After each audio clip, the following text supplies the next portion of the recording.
Gwaltabida Meitei changakpa yaroi haina masing yamlaba KUKI sing rally chatkina. Swaishidani hauji Ladiba IDP sing say Imphal gi oiro Imphal de lerama KUKI sing kamai haina hanjan hanjan Churasanpur Meitei sing kamai changhan gadage More de Ladiba Meitei sing sidat lagje de Ladiba kamai changhan gade usi asukoi bisimoina policy programs amta puthopagam dabani aduna Swishda atamdana dom somda koina Gwaltabida changi haiba adaga KUKI kangbu sina mu khoi Gwaltabida changpa yaroi na rally chatki haiba gi report torokpa aduna Swice the Toriba Lila Senior Nainaribu and the Naribu Governor Suhaki December Tab of Mununda Koi IDP Sing C Face Manada Changan Gani having hometown given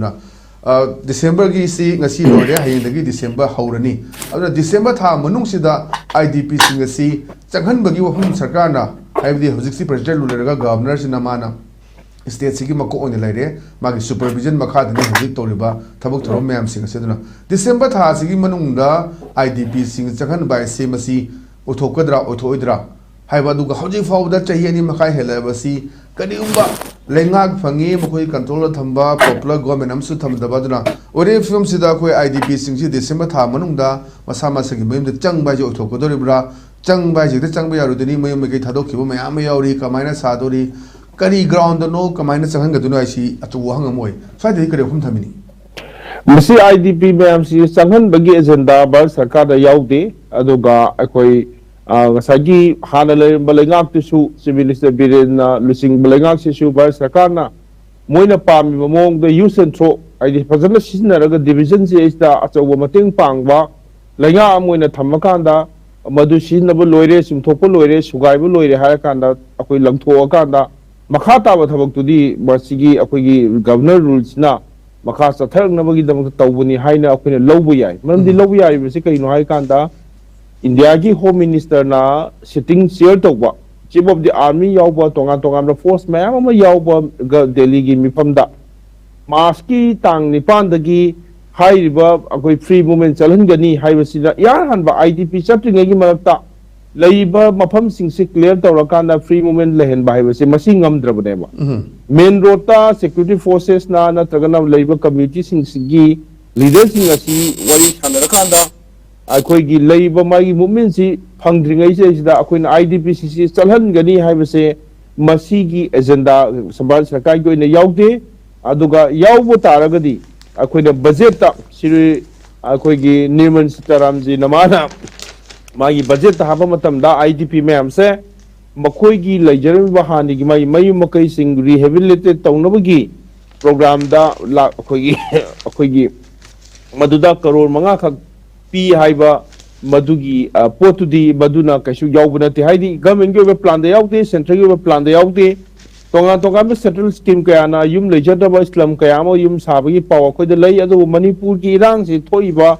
Magi Imphal da mo tongan ba mafum sing sa kai ba yum mayam si sagan na bagi damakta government gi oina masigi achoba magi policy mo da masigi posi sare masi posi linkhatle adu hai ba posing je set up tore hai gi my ground da amta ute ba machina tai si atai na sa yai na ba haije gi batu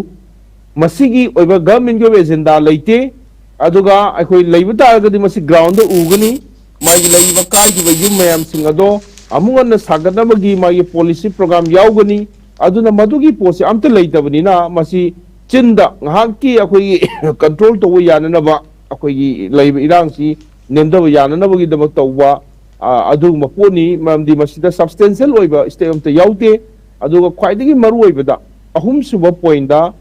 Bal sarkar na ngasai lan asida sau yauriba khwaidagi involvement tawriba KUKI laloba keno mani UPF ki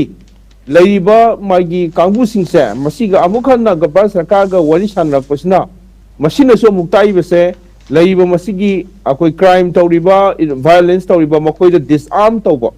disarm nongoi pahenda bagi adu ma policy ma tawgodo madu makoi na tawdabida haiba criminal sing aduga mihap sing aduga akoi gi haiba involved tawriba mayam sing adu makoi na nakal madu kangkhalaga thamabadina makoi ga wari sanaraga makoi ga wari sana thamabadina Makoina disarm to wagi pose akoi gi nakal animak to loinbak to wangam forcibly to wangam bagi pose ude aduga Meitei sing gi saita pa na nongoi ka amadi bal sakana loinbak lokhatna magi laiba security sina akan ba mieng sangi base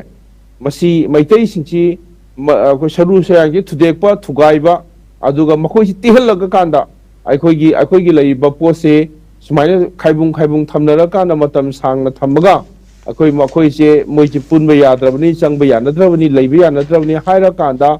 aikoi Manipur gi laiba makoina tongan policy makta masi khaibung tananabagi tauropa adum laba lalong amani haibase akoina khongbam thoi kawbam thokte aduna December da tharabasu hojik lai film da akoi madugi leite aduga security forces na haiba IDP sing asina magi mayunda satsake haiba matamda makoina sananabagi magi security pi bagi mahuta sangba yaroi haina taibase masina taibase mek sengna nakoi amuk hanna haiba bafam sida halanu nakoi changba yaroi haina adu lamse Meitei singna leiba akoi hill leiba akoi tongan nakna leiba akoi foothill sing haiba tare ko akoi Meitei sing kaya kadagi dependent oidana leira aba aduga akoi lamdam si leira aba akoi lamdam si nakoi changba yade haidan tawibase tasengna pal sarkarna akoi Manipur si maset akoina khaido kanda makoina rule tawning bagi agenda duni aduga masida akoi khudimona barsakana su khangdoribase Manipur haibase akoi gi bharat na sem giba nate Manipur haibase Manipur gi miyam na Manipur gi community na ipa ipu singna akoi thangjau singjang paidana akoi iramdam se yeknaba kaya dagi nga kanda akoi iramdam se oirakhibani adra bharat ti ngarang da sem garibani sahi British da laba matungda makoi colonial state amoina punjala kanda semamba leba amani aduga bharat ki constitution ki adopt tawdinga da su Manipur constitution adopt tawdana aikoi miyam leiribani adu handak ki matang sida Manipur ki miyam na makoina masa na angamba mai khusu khulai paidana angamba level da aikoi Manipur kai taraga de aikoi khudimak lanmi oirakani haidana naha kaya ama tholaktana aikoi iramdam ngakibase masigi wakhalon se masi hojiksu aikoi angamba level da aikoi gilamse aikoi threat leiri aduga madugi damakta koi sem saba lepe yade aduga madugi damakta aikoi leiba naha sing ahal sing punamak wakhal leminarakanda aikoi Manipur se kainanabagi tawraiba lalong suran thabana honaraiba lalong kuki khulai paiba khutpu kharada mateng pangchandana mateng pangdana aikoi support tawdana makoida tolo pidana makoida aikoi tawraiba pose Manipuri kahelloi de haiba masindadi Manipur territorial integrity kahelloi hairaga su kaini kahin naba leiba force maningdagi support tawriba posidi bar sarkara tawribani aduna masi masinda chindana ama haiba thabak nama tawba aduga in practical dana haiba Manipur tasena kahelloi haiba taragadi Manipur kahennaba thabak tawriba force adu disarm tawdana dismantle tawdana madugi infrastructure sing adu thugaibagi mahutta makhoi baganna project tawdana akoi gi kem tra tuktagi kem tayeta handahalle kain tawriba sing ase kaimta nate masi makhata na hajik leiriba division ase mapung phadabadagi hena makhata tawgana mangda mangta tawba lalong amani haibase aikoi khudimuna mikup na hom singna leibam thoi aduna aikoi na Manipur haibase ipai pu singna ngaiba lamdam se aikoi Manipur Bharat ka Manipur ga lainaramba mari haiba tai ahanbada Manipur se bhat ki leiba mafam de yawm banate British Indiana adugi matamdu su yaude Manipur se ada British na colonial time matamda su moigi section ahum thongna khaidoi by British India haiba ma princely state haiba ma Manipur si princely state ki manungda yawa pot amani aduna Manipur gi laiba territory si akoi 11 August 1947 da instrument of accession akoi na haiba akoi sign tawnai haiba si Manipur ningtam dingai da Bharat ki dominant of India ga sign tawna matamda communication aduga defense amadi currency ahum sikhak akoi magi internal sovereignty si policy Indiana akoi care tawgani aduga atai leijariba mayam singdudi affairs mayam singdudi Manipuri masada leijani haidana aduga instrument of accession sign tawbusina akoi Manipur gi independent oiba sovereign oiba state ta kaichu akaiba leiti haiba instrument yawribasi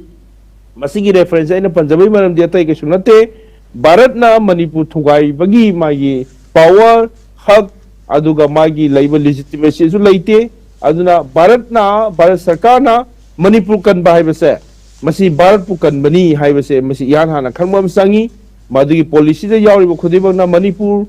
ka Bharat ka lainariba mari asi ꯀꯔꯤꯒꯨꯝꯕ ꯑꯩꯈꯣꯏ ꯃꯅꯤꯄꯨꯔ ꯁꯔꯀꯥꯔꯅ ꯃꯅꯤꯄꯨꯔꯁꯤ ꯊꯨꯒꯥꯏꯔꯀꯥꯟꯗ ꯃꯁꯤ ꯇꯥꯔꯛꯄ ꯃꯇꯝꯗꯗꯤ ꯃꯥꯒꯤ ꯂꯦꯖꯤꯇꯤꯃꯦꯁꯤꯗꯣ ꯃꯅꯤꯄꯨꯔ ꯃꯤꯌꯥꯝꯅ ꯄꯤꯔꯛꯑꯣꯏ ꯃꯔꯝꯗꯤ ꯀꯩꯒꯤꯅꯣ ꯍꯥꯏꯀꯥꯟꯗ ꯃꯅꯤꯄꯨꯔ ꯃꯤꯌꯥꯝꯅ ꯉꯁꯤꯐꯥꯎꯗ ꯑꯩꯈꯣꯏ ꯑꯄꯨꯟꯕ ꯃꯤꯌꯥꯝꯅ ꯃꯦꯖꯣꯔꯤꯇꯤ ꯃꯤꯌꯥꯝꯅ ꯚꯥꯔꯠꯄꯨ ꯑꯦꯛꯁꯦꯞ ꯇꯧꯔꯤꯕ ꯏꯟꯗꯤꯌꯥꯕꯨ ꯑꯦꯛꯁꯦꯞ ꯇꯧꯔꯤꯕ ꯏꯟꯗꯤꯌꯟ ꯀꯣꯟꯁꯇꯤꯇ꯭ꯌꯨꯁꯟꯕꯨ ꯑꯦꯛꯁꯦꯞ ꯇꯧꯔꯤꯕꯁꯦ ꯃꯅꯤꯄꯨꯔꯁꯦ ꯆꯥꯎꯈꯠꯀꯦ ꯅꯨꯡꯉꯥꯏꯒꯦ ꯌꯥꯏꯐꯒꯦ ꯑꯐꯕ ꯑꯣꯏꯒꯦ ꯊꯕꯛ ꯇꯧꯒꯦ ꯑꯗꯣ ꯑꯩꯈꯣꯏꯁꯨ ꯚꯥꯔꯠꯀꯤ ꯂꯩꯔꯤꯕ ꯁ꯭ꯇꯦꯠ ꯈꯨꯗꯤꯡꯃꯛꯀ ꯃꯥꯟꯅꯔꯀꯥꯟꯗ ꯑꯩꯈꯣꯏꯁꯨ ꯆꯥꯎꯈꯠꯄ ꯂꯩꯕꯥꯛ ꯑꯃ ꯑꯣꯏꯒꯦ ꯍꯥꯏꯕꯒꯤꯗꯃꯛꯇ ꯃꯤꯌꯥꯝꯅ ꯌꯥꯔꯛꯄꯅꯤꯅ ꯈꯜꯂꯤ ꯑꯗꯨꯒ ꯃꯅꯤꯄꯨꯔ ꯀꯥꯏꯔꯛꯄ ꯃꯇꯝꯗꯗꯤ ꯑꯩꯈꯣꯏ ꯉꯁꯤ ꯈꯪꯈ꯭ꯔꯤꯗꯨꯅꯤ ꯑꯩꯈꯣꯏꯒꯤ ꯂꯩꯔꯤꯕ ꯅꯍꯥꯁꯤꯡꯅ ꯑꯦꯅꯤ ꯇꯥꯏꯝꯗ ꯃꯈꯣꯏꯁꯨ ꯊꯣꯛꯂꯛꯑꯀꯥꯟꯗ ꯑꯩꯈꯣꯏ ꯃꯅꯤꯄꯨꯔ ꯀꯟꯅꯤ ꯍꯥꯏꯕꯒꯤ ꯋꯥꯁꯛ ꯑꯗꯨꯒ ꯃꯗꯨꯒꯤ ꯑꯩꯈꯣꯏꯒꯤ ꯂꯤꯡꯖꯦꯜ ꯑꯗꯣ ꯍꯧꯖꯤꯛꯁꯨ ꯑꯩꯈꯣꯏ ꯂꯩꯔꯤꯕꯅꯤꯅ ꯃꯗꯨꯅ ꯑꯩꯈꯣꯏ ꯃꯅꯤꯄꯨꯔ ꯀꯜꯂꯤꯕꯅꯤ ꯚꯥꯔꯠ ꯁꯔꯀꯥꯔꯅ ꯀꯟꯕ ꯅꯠꯇꯦ ꯃꯅꯤꯄꯨꯔꯁꯨ ꯍꯧꯖꯤꯛ ꯚꯥꯔꯠꯀꯤ ꯂꯩꯔꯤꯕ ꯂꯥꯟꯃꯤꯁꯤꯡꯅ ꯃꯅꯤꯄꯨꯔ ꯀꯟꯕ ꯅꯠꯇꯦ ꯃꯅꯤꯄꯨꯔꯒꯤ ꯅꯍꯥꯁꯤꯡ ꯃꯅꯤꯄꯨꯔꯒꯤ ꯃꯤꯌꯥꯝꯁꯤꯡꯅ ꯑꯃꯠꯇ ꯑꯣꯏꯅ ꯑꯄꯨꯟꯕ ꯂꯤꯡꯖꯦꯜꯗ ꯊꯕꯛ ꯇꯧꯔꯛꯄꯗꯨꯗꯒꯤ ꯇꯧꯔꯛꯄꯅꯤꯅ ꯍꯧꯖꯤꯛꯁꯨ ꯃꯗꯨꯒꯤ ꯊꯧꯅꯥꯗꯣ ꯃꯗꯨꯗ ꯑꯩꯈꯣꯏ ꯊꯥꯖꯕ ꯊꯝꯕ ꯑꯃ ꯆꯪꯉꯤ ꯃꯗꯨꯒꯤ ꯄꯣꯠꯇꯣ ꯑꯩꯈꯣꯏ ꯃꯥꯡꯍꯟꯗꯅ ꯂꯩꯕ ꯑꯃ ꯆꯪꯉꯤ ꯍꯥꯏꯗꯨꯅ ꯑꯩꯅ ꯃꯌꯥꯝꯗ ꯍꯥꯏꯖꯅꯤꯡꯉꯤ Okay, yan,